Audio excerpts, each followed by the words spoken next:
हमने अपनी पिछली 5 वीडियो में HTML से एक घर का ढांचा तो बना लिया था, पर क्या आप उसको किसी को दिखाना चाहेंगे? नहीं। तो आपने देखा होगा बड़ी बड़ी वेबसाइट्स होती हैं, उनमें आपने अच्छे अच्छे स्टाइल देखे होंगे, कलर्स देखे होंगे, अच्छे अच्छे लेआउट्स देखे होंगे।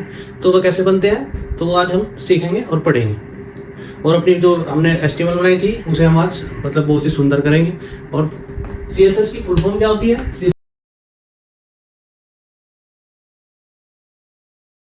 CSS की फुल फॉर्म होती है कास्केडिंग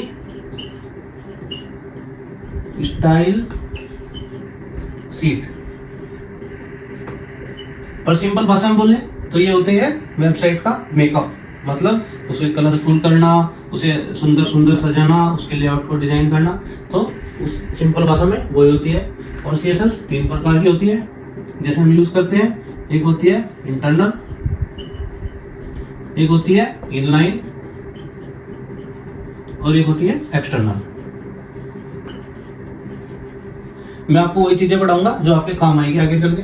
तो हम ये चीजें हम बहुत कम यूज करते हैं एज ए प्रोफेशनल, ज्यादातर हम यूज करते हैं एक्सटर्नल CSS। तो मैं बताऊंगा एक्सटर्नल CSS कैसे यूज करते हैं। जैसे मैंने आपको सिखाया था HTML में कि HTML टैग होता है और HTML क्लोज। अब होता है हमारा क्या, हेड टैग। तो हमारी जो एक्सटर्नल CSS होती है वो हम यहीं पे कॉल करते हैं। और उसे कैसे लिंक करेंगे? अगर हमने एक फोल्डर बनाया अपनी वेबसाइट में, जैसे मैंने दिखाया था एक फाइल का, और एक हम फोल्डर बना लेते हैं अपना स्टाइल का, जिससे यूजर फ्रेंडली हो, या कोई और डेवलपर कभी आपकी वेबसाइट बनाने पे काम करे तो समझ में आए कि स्टाइल की फाइल कहाँ है स्टाइल में। तो उसके हमारे अंदर हम एक फाइल बना लेंगे अपनी, कोई भी main.css।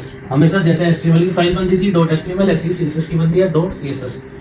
उसी फाइल को हमने उसमें अपनी CSS लिखेंगे, पर हमें वो फाइल को, इस HTML को कैसे पता लगेगा कि हमारी CSS है जो वो कहाँ पे है? तो उसके लिए हम इसे लिंक कर देंगे। लिंक कैसे करेंगे? लिंक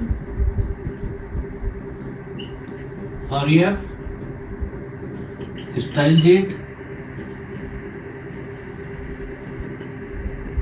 और यहाँ पे लिख देंगे href। ये कहाँ है? ये हमारी है डॉट, मतलब उसी फोल्डर के अंदर। तो इसलिए हम डॉट क्या करेंगे कि इससे जो हमारी फाइल है इससे बाहर आओ, बाहर आके देखो कि हमारा एक फोल्डर है स्टाइल, फिर उसके अंदर स्लैश लगाएंगे, फिर उस स्टाइल फोल्डर के अंदर है हमारी main.css। तो ये क्या हो गया? ये लिंक, ये जो हो गया हमारा, ये क्या है? ब्रिज हो गया। ब्रिज मतलब HTML से CSS तक का ब्रिज। अब आप सोच रहे होंगे सर ये हमने हेड में क्यों लिखा? क्योंकि हम नहीं चाहेंगे कि जैसे हमारी वेबसाइट कोई भी लिंक ओपन करे तो उसमें उससे पहले HTML रेंडर हो, उसकी HTML दिखाई दे, उसके बाद उसमें कलर फॉन्ट वगैरह है। तो हम ये तो नहीं चाहेंगे। हम चाहेंगे कि हमारी वेबसाइट लोड हो पर वो पूरे स्टाइल के साथ ही लोड हो, वो कलर वगैरह के साथ ही लोड हो। ऐसा ना हो कि पहले HTML आए फिर CSS आए। इसलिए हम पहले CSS कॉल करते हैं, जिससे हमारा डिज़ाइन भी HTML के साथ ही दिखाई दे। ठीक है। CSS मेनली तीन रूल्स है CSS के। फर्स्ट, कहाँ, क्या और कितना।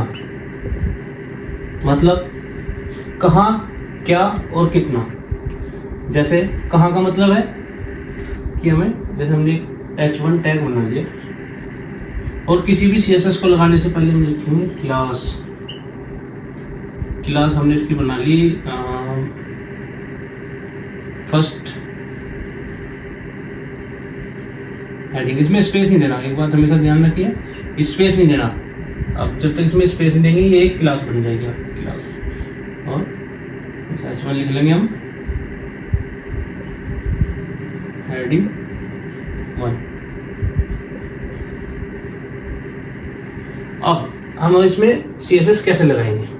कैसे मतलब हम लगाएंगे क्लास के बेस पे। जैसे हमारी एक, आप मान लो ये हमारी main.css है, तो इसमें हम लिखेंगे यहाँ पे क्लास। अगर यहाँ पे आईडी होती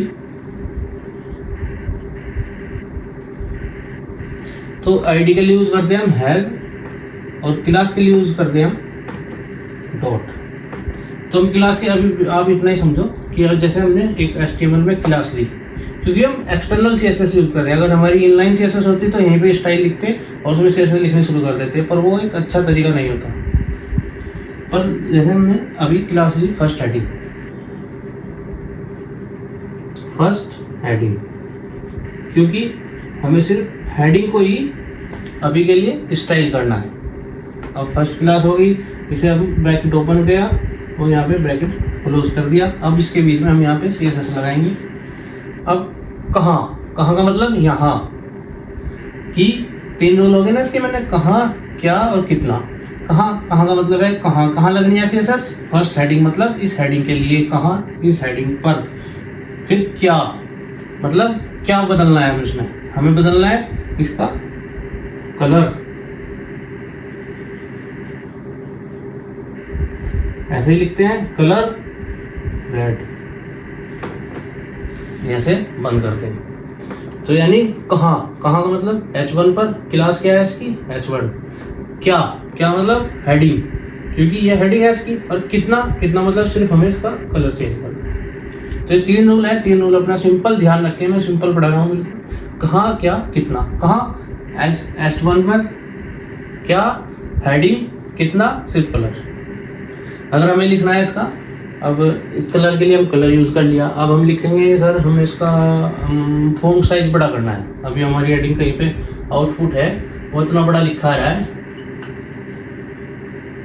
हेडिंग 1 अब इतना बड़ा लिखा है, सर मैं चाहता हूँ कि ये इतना बड़ा लिखा है हेडिंग 1। तो अगर मैं चाहता हूँ तो मुझे यहाँ फॉन्ट साइज बड़ा करना पड़ेगा, यानी ये एक फॉन्ट है और इसका साइज बड़ा करना पड़ेगा। फिर हम यहाँ लिखेंगे फॉन्ट साइज डैश कितने पिक्सल भी कर सकते हैं आप, जितना आपका मन हो। तो मैं अभी लिखूंगा 21 पिक्सल और इसे बंद कर दिया। तो अब क्या है, हमने कहाँ और कितने में हमने कर दिया कि हमें कितना करना है, बस हमें इतना ही करना है कि इसका हम कलर रेड करना है, हमें इसका फॉन्ट साइज 21 करना है। तो अभी मैं सिखाऊंगा आपको प्रैक्टिकल में, जब आप समझ में आ जाएगा। और मेनली हम क्लास, अब आप सोच रहे होंगे सर हम क्लास आपने यहाँ लगा दी और आईडी क्यों नहीं यूज़ करी। हमने क्लास का एक मेन रूल होता है कि आप क्लास को कहीं भी कॉल कर सकते हैं। कि अगर वेबसाइट है और वेबसाइट में H1 कहीं भी यूज़ हो रहा है, मतलब H1 हो गया या कोई पैराग्राफ टैग हो गया या कुछ भी यूज़ हो रहा है, अगर हम यहाँ पे पैराग्राफ टैग दिया है तो क्या है, क्लास को हम मल्टीपल यूज़ कर सकते हैं। क्योंकि यहाँ पे हम 2 बार CSS नहीं लिखेंगे, क्योंकि हमें दोनों से पैराग्राफ और हेडिंग हम दोनों चाहते हैं कि दोनों का कलर रेड हो और दोनों का फॉन्ट साइज 21 हो। तो इसलिए हम सीधा क्या करेंगे, सिंपल 2 बार CSS नहीं लिखेंगे, हम एक ही बार में यहाँ पे क्लास दे देंगे सर, ये सेम फर्स्ट हेडिंग की। तो इसे हम मल्टीपल यूज कर सकते हैं एक पेज में, कितनी भी आपको जहाँ चाहिए कि सर मैं चाहता हूँ कि मेरा H1 H2 H4 H5 और पैराग्राफ और जो भी अदर टैग्स हैं जिसमें भी आपने हेडिंग वगैरह कुछ भी लिखी हो, जिनका भी आप कलर रेड या फॉन्ट साइज चाहते हैं, तो आप उसमें एक क्लास दे दीजिए। इसे हम मल्टीपल यूज कर सकते हैं। तो आप उसमें क्लास दीजिए, उसका फॉन्ट और कलर जो भी आपकी CSS है वो ऑटोमेटिक उस पर अप्लाई हो जाएगी। आईडी क्या होती है, आईडी का मेन मतलब रीजन यही होता है। आईडी हम मोस्टली यूज करते हैं जावास्क्रिप्ट के लिए, क्योंकि जावास्क्रिप्ट में क्या होता है कि हमें सर इसी चीज को करना है बेसिकली, मतलब एक पेज में सिर्फ आईडी एक ही चीज के लिए यूज होती है। दूसरी चीज के लिए अगर आपको करनी है तो आपको आईडी दोबारा बनानी पड़ेगी। आईडी सिर्फ एक ही हो सकती है, क्लास आप मल्टीपल यूज कर सकते हैं। तो ये डिफरेंस है आईडी और क्लास में, और इसलिए हम CSS के लिए हमेशा क्लास यूज करते हैं। ठीक है, अभी आपकी समझ में आ गया होगा। तो आज के लिए इतना ही। अब मैं आपको प्रैक्टिकल करवाता हूँ और उसमें आपको थोड़ा और क्लियर करता हूँ, बाकी हम कल पढ़ेंगे। तो देखो मैंने पहले ही HTML लिखी हुई है और ये स्टाइल टैग लगाया है और ये क्लास लगाई हुई है। मैंने आपको सिखाया था 3 प्रकार की CSS होती है, एक इनलाइन CSS, एक इंटरनल CSS और एक एक्सटर्नल CSS। ज़्यादातर हम किसे यूज़ करते हैं, एक्सटर्नल CSS को। इंटरनल CSS और इनलाइन CSS तो हमें इमरजेंसी में यूज़ करनी पड़ती है। और मैंने एक और चीज़ बताई थी CSS के लिए, कहाँ, क्या और कितना। मतलब कहाँ लगेगी CSS, जहाँ हम क्लास देंगे जिस क्लास को हमने डिफाइन किया उस पे क्या मतलब H1 पे और कितना मतलब H1 को क्या करना है, हमें इसका टेक्स्ट का कलर चेंज करना है। तो मैं जल्दी से आपको एक इंटरनल CSS हेड टैग के अंदर हमने स्टाइल टैग लिया, उसके अंदर हम इंटरनल CSS लगाएंगे अपनी। जैसे हमने क्लास है ना इसकी, जो ये जो क्लास है इसकी, हम इसे कॉपी करेंगे और डॉट लगा के, हमेशा क्लास के लिए डॉट यूज़ करते हैं और अगर आईडी लगी हुई है तो उसके लिए हैज यूज़ करते हैं। इसके अंदर हम लिख देंगे कलर, क्योंकि इसका कलर ही चेंज करना है हमने, कलर रेड, और हम इसे सेव कर देंगे और ब्राउज़र पे आएंगे, रिफ्रेश कर देंगे। ये देखिए कलर चेंज हो गया हेडिंग का। तो इसे बोलते हैं हम इंटरनल CSS। अब हम लगाएंगे इनलाइन CSS। इनलाइन CSS कैसे लगती है, यही अपने टैग के अंदर स्टाइल एट्रीब्यूट लिख देंगे style, और उसके अंदर लिख देंगे हम, जैसे अभी हमें इसका फ़ॉन्ट साइज़ बड़ा करना है तो हम लिख देंगे फ़ॉन्ट साइज, और ये डॉटेड लगा के 21 पिक्सल से बंद कर देंगे। अब इसे सेव करेंगे, रिफ्रेश करेंगे, ये साइज बड़ा नहीं हुआ क्योंकि P लिखा है, X नहीं लिखा। सेव करेंगे यहाँ और रिफ्रेश करेंगे, ये देखिए साइज छोटा हो गया, मतलब H1 उससे बड़ा होता है। अगर हम यहाँ कर देंगे 51, सेव कर देंगे, रिफ्रेश करेंगे, देखो 51। तो इसे बोलते हैं इनलाइन CSS, इसे बोलते हैं इंटरनल CSS, मतलब उसी पेज में लगी हुई है, ये इंटरनल है, ये उसी लाइन में लगी हुई है, ये इनलाइन है, ठीक है। लेकिन हम अब यूज़ करेंगे एक्सटर्नल CSS। एक्सटर्नल CSS कैसे लगती है, हम इन्हें हटा देते हैं अभी के लिए। एक्सटर्नल CSS का क्या करेंगे, हम एक फाइल बनाएंगे, डॉट लगाएंगे, अपनी क्लास लेंगे उधर से, जो सी क्लास है जिससे हमें CSS लगानी है। हेडिंग, इसमें हम कलर ही चेंज कर देते हैं अभी के लिए, कलर ग्रीन करेंगे, ओके ग्रीन कलर करा हमने, और इस फाइल को हम सेव कर लेंगे। देखिए अब मैंने डेस्कटॉप के अंदर फोल्डर बनाया है CSS क्लास, उसके अंदर ही मैं फाइल बनाऊंगा अपनी main.css। जैसे ही हम HTML5 को .html करके सेव करते थे, इसे हम .css करके सेव करेंगे, सेव हो गया। अब ये फाइल तो बन गई हमारी CSS की, पर हमारे HTML को कैसे पता लगेगी कि हमें CSS वहाँ से उठानी है अपनी, तो उसके लिए हम यहाँ हेड में लिखेंगे यार लिंक href डॉट का मतलब इस फाइल से बाहर जाकर देखो, फाइल से बाहर कौन सी है, main.css, यानी हमारी main.css है। रिलेशन स्टाइल शीट है उसकी, स्टाइल शीट।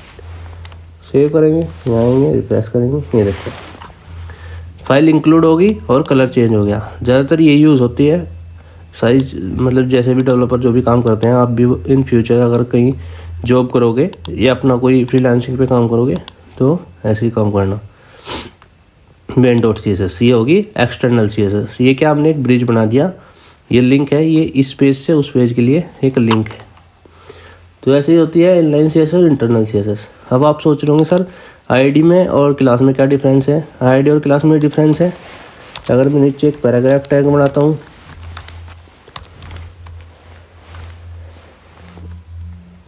टेस्ट पैरा, और इसे क्लोज कर देता हूँ, अभी सेव कर देता हूँ।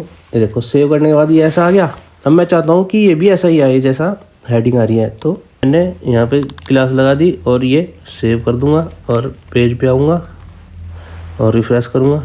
ये देखिए इसका कलर भी, यानी सेम CSS जो इस पर लगाई हुई थी हमने कलर ग्रीन की, वो इस पर भी अप्लाई होगी।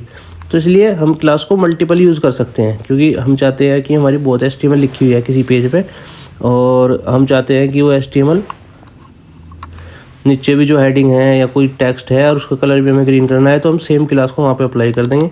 तो हमें बार बार CSS लिखने की ज़रूरत नहीं होगी, बस क्लास अप्लाई की और वो CSS अपने आप अप्लाई हो जाएगी सारी चीज़ों पर जिस पे भी आप क्लास अप्लाई करेंगे। तो इसलिए मल्टीपल यूज़ करते हैं, क्लास यूज़ करते हैं CSS में हमेशा। आईडी यूज़ करेंगे तो सिर्फ मैं अगर H1 पे लगाऊंगा या पैराग्राफ पे, जिस पे भी आईडी लगाऊंगा तो वो सिर्फ उसी के लिए आईडी होगी। एक पेज पे हम सिर्फ एक ही बार आईडी यूज़ कर सकते हैं, तो इसलिए हम CSS को ऐसे अप्लाई करते हैं। ठीक है, तो आप प्रैक्टिस करो और अच्छा सा डिज़ाइन बना के दिखाओ मुझे। थैंक यू, मिलते हैं नेक्स्ट वीडियो में।